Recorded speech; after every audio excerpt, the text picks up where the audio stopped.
Hello, everyone, and welcome back to Bhakti Fundamentals. In today's session, we look at an interesting analogy from the Vedic scriptures of two birds sitting in the same tree. This simple yet deep analogy explains the relationship between the individual souls, each of us, and the Supersoul, which refers to Krishna, who resides in the heart of every living being as Paramatma, our constant companion and well-wisher. And this analogy describes how two birds are sitting on the same tree. One bird is busy eating the fruits of the tree, some sweet, some bitter, while the other bird simply watches. The tree itself represents our material body. The bird eating the fruits represents the individual souls, all of us, who are constantly engaged in the ups and downs of material life, experiencing both material happiness and suffering. And the second bird, who does not eat the fruits but simply observes, is the Supersoul, Paramatma, or Krishna, who is always present within our hearts, patiently watching our activities and waiting for us to turn toward him. Now, in the purport, or explanation to chapter 2, verse 22 of the Bhagavad Gita, Srila A.C. Bhaktivedanta Swami Prabhupada, the acharya or teacher who brought Bhakti Yoga to the West in the 1960s, describes this analogy for our benefit. He writes, "The Vedas, like the Mundaka Upanishad, as well as the Shvetashvatar Upanishad, compare the soul and the supersoul to two friendly birds sitting on the same tree. One of the birds, the individual atomic soul, is eating the fruit of the tree, and the other bird, Krishna, is simply watching his friend. Of these two birds, although they are the same in quality, one is captivated by the fruits of the material tree, while the other is simply witnessing the activities of his friend. Krishna is the witnessing bird, and Arjuna is the eating bird. Although they are friends, one is still the master, and the other is the servant. Forgetfulness of this relationship by the atomic soul is the cause of one's changing his position from one tree to another, or from one body to another. The jiva soul is struggling very hard on the tree of the material body, but as soon as he agrees to accept the other bird as the supreme spiritual master, as Arjuna agreed to do by voluntary surrender unto Krishna for instruction, the subordinate bird immediately becomes free from all lamentations." And Srila Prabhupada continues, "Both the Mundaka Upanishad and Shvetashvatar Upanishad confirm this. Although the two birds are in the same tree, the eating bird is fully engrossed with anxiety and moroseness as the enjoyer of the fruits of the tree. But if in some way or other he turns his face to his friend the Lord and knows his glories, at once the suffering bird becomes free from all anxieties. Arjuna has now turned his face towards his eternal friend Krishna, and is understanding the Bhagavad Gita from him. And thus, hearing from Krishna, he can understand the supreme glories of the Lord and be free from lamentation." So this analogy highlights the relationship and difference between the individual souls, all of us, and the Supreme. The bird that is eating the fruits represents us, the individual souls, as we go through material life, experiencing the results of our own material activities, sometimes pleasurable, sweet fruits, and sometimes painful, bitter fruits. These fruits symbolize the temporary joys and sufferings of material life, which are the result of our own various material activities, or karma. When we achieve success, wealth, recognition, and happiness in our relationships, we taste some of the sweet fruits of material life and feel joyful. But when we face failure or loss, disappointment or distress, we taste the bitter fruits of life in this material world and experience suffering. In both cases, we remain caught in a cycle of material ups and downs, always seeking happiness but never finding lasting satisfaction.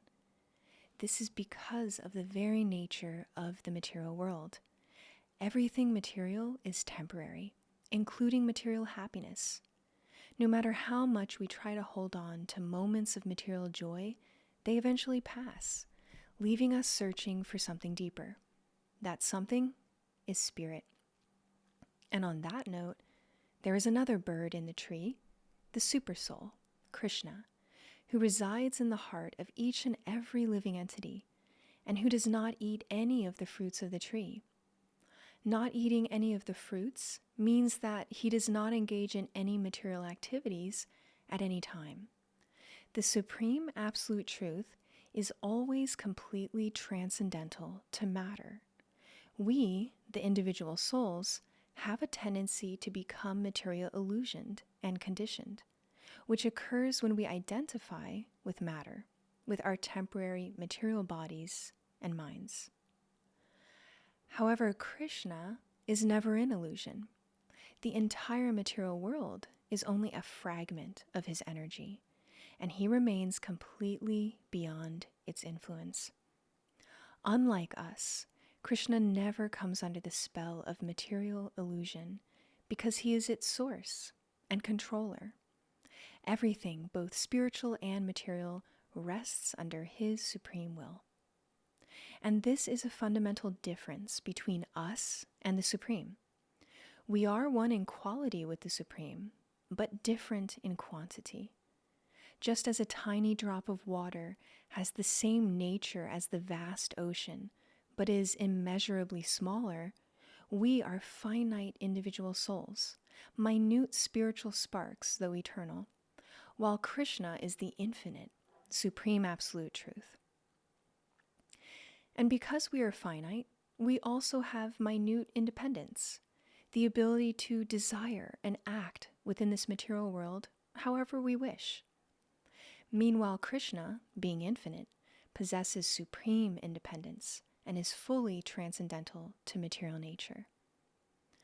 Thus, while both the individual soul, us, and the Supersoul, Krishna, reside in the same body because he is there with us in our hearts, there is a vast difference between the individual soul and the Supersoul. Indeed, as Srila Prabhupada explains in the purport that we read earlier, although we, the individual souls, and Krishna are eternally related, Krishna is the Supreme, and we are his servants. Our original nature is to be servants of the Supreme. But it's important to understand that spiritual service carries no negative connotation. There is nothing forced or transactional about it. Spiritual service, devotional service to Krishna, is a relationship of pure love, filled with spiritual bliss. It is due to our forgetfulness of our eternal blissful relationship with the Supreme that we turn away from Krishna and become absorbed in material pursuits, seeking satisfaction in temporary things. This forgetfulness traps us in the cycle of birth and death, known as samsara, causing us to move from one material body to another, lifetime after lifetime, endlessly searching for fulfillment in the ever-changing material world and never truly finding it. Yet Krishna, in his infinite mercy, stays with us through every birth we take in this material world, patiently waiting for the moment when we will finally turn toward him. And the moment we do turn toward him, even slightly, he immediately begins to guide us, helping us rise above the dualities of material existence like happiness and distress, gain and loss, pleasure and pain. And he does this by facilitating our entry into spiritual life. Thus, this analogy teaches us something very important. We are never alone. Krishna is always with us, watching over us and guiding us from within. But because in our materially conditioned state, we are so distracted by material desires, we often don't recognize his presence in our hearts or hear his instructions. When we truly understand this analogy, we can begin to appreciate the incredible mercy of Krishna. Throughout our long sojourn in this material world, through countless bodies, lifetime after lifetime, as we experience material happiness and suffering and commit all kinds of activities, Krishna has never left us. He has been with us the whole time, patiently waiting for us to turn toward him. No matter how many times we forget him, he never forgets us. And because Krishna resides in our hearts as Paramatma, he knows our deepest desires and reciprocates with us accordingly. This means that if we are focused on material goals, he allows us to pursue them, sanctioning our pursuit of material life. But if we even slightly turn toward him, he immediately helps us come into contact with those who can help us learn more about him. His mercy is unlimited. When we take one step toward Krishna, he takes 10 toward us. However, it's important to note that Krishna will never force us to turn toward him. He does not compel us to love him, because love cannot be forced. Krishna desires a genuine loving relationship with us, one that comes from our own free will. Therefore, he respects our minute independence and patiently waits for us to seek him out. He gives us the space to make our own choices, whether to remain absorbed in material pursuits or to turn toward him. We can apply this analogy in our lives by becoming more aware of Krishna's presence in our hearts and making conscious spiritual choices that bring us closer to him. Instead of getting lost in the endless pursuit of temporary material pleasures, like the bird eagerly eating the various fruits of material life, we can start shifting our focus toward our eternal relationship with Krishna, who patiently waits for us to turn to him. Our relationship with the Supreme has always existed. It's not something we have to create, but rather something that needs to be uncovered. And the powerful practices of Bhakti Yoga help us uncover our eternal relationship with Krishna. One of the most effective ways to do this is by chanting the Hare Krishna Maha Mantra. Hare Krishna, Krishna Krishna, Hare Hare, Hare Rama, Rama Rama, Hare Hare. This mantra is comprised entirely of the purifying names of the Supreme. By chanting it, we gradually clear away our material conditioning and replace that material conditioning with increasing levels of spiritual consciousness, which is consciousness of our original relationship with the Supreme. And the more we cultivate this spiritual consciousness, this spiritual awareness, through the various practices of Bhakti Yoga, the more we will perceive Krishna's presence in our lives and feel his reciprocation with our efforts to connect with him, and will develop a sincere desire to know him more.